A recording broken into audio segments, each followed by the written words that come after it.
পরিস্থিতি কখনো আমাদের ফেভারে হয় না। পরিস্থিতিকে ফেভারে বানিয়ে নিতে হয়। হ্যাঁ, অনেকে আমরা দোষ দিই না আশেপাশের অবস্থাকে, পারিপার্শ্বিক স্থিতিকে। কিন্তু সমস্তটাই আমাদের মনের ব্যাপার। যদি তুমি তোমার ভেতর থেকে স্ট্রং হও, তুমি তোমার ভেতরে বিশ্বাস রাখো, তাহলে কোনো অবস্থায় কোনো কিছুর জন্য দায়ী নয়। যেকোনো সিচুয়েশনকে পরিবর্তন করা সম্ভব যদি তুমি চাও। শুধু নিজেকে পজিটিভ থাকতে হবে। যখন আমরা একটা কথায় আছে, আপনি ভালো তো জগৎ ভালো। আর যদি তোমার মন থেকে তুমি সমস্ত কিছুকেই খারাপ বলে ভাবো, তাহলে তুমি ভালো জিনিস কোথাও খুঁজে পাবে না। তাই সিচুয়েশনকে নিজের ফেভারে বানিয়ে নিতে হবে। যে কোনো পরিস্থিতিতে নিজেকে খুশিতে রাখতে হবে। কোনো কিছুর জন্যই কোনো কিছুকে ব্লেম করা চলবে না। আমরা সবসময় অন্যকে ব্লেম করি, আমরা সবসময় সব কিছুকে দোষ দিই, কিন্তু নিজেকে একবারও বিচার করি না। এটাই আমাদের দোষ।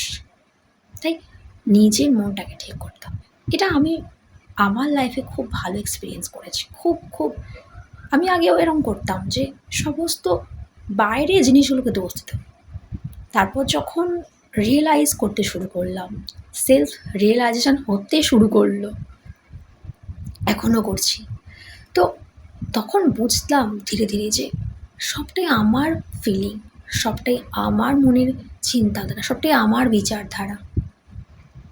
আমি এতদিন মানসিক অশান্তিতে ভুগছিলাম কারণ আমি শান্ত ছিলাম না, অন্য কিছুকে ব্লেম করছিলাম, আমার পারিপার্শ্বিক পরিস্থিতিকে আমি শুধু ব্লেম করছিলাম। আমরা একটা কথা খুব বলি, আমাদের ভালো লাগছে না, কিছু ভালো হচ্ছে না। কেন? এই কথাটা তুমি যতবার নিজেকে বলবে কিছুই ভালো লাগছে না, কিছুই ভালো হচ্ছে না, তত সেটাই ফলবে। অনেকে বলে না, একটু কিছু হয়ে গেল, এর চেয়ে আর খারাপ কী হবে, এর চেয়ে আর খারাপ কী হবে। তুমি যতই কথাটা বলবে তত বেশি খারাপ হবে। কোনো জায়গাতেই ভালো জিনিস তুমি দেখতেই পাবে না। তার চেয়ে ভালো কাজগুলোর উপর ফোকাস করো, ভালো জিনিসগুলোর উপর ফোকাস করো, সেগুলোর জন্য গ্রেটফুল হও, দেখবে আরও ভালো জিনিস করবে।